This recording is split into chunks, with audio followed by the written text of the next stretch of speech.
Let's work through an example of solving a one-step equation. Solve x divided by 4 equals 3. Multiply both sides of the equation by 4. X is divided by 4. The inverse operation of division is multiplication. 4 multiplied by x divided by 4 can be rewritten as 4 divided by 1 multiplied by x divided by 4.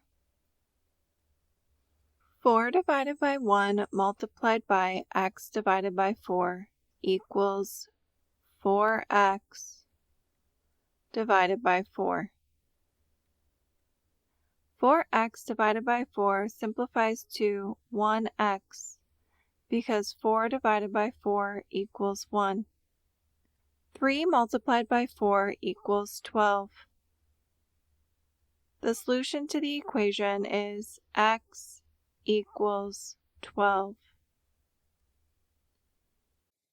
Feel free to drop your comments and questions below.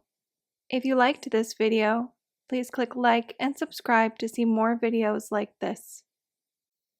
Thanks for watching!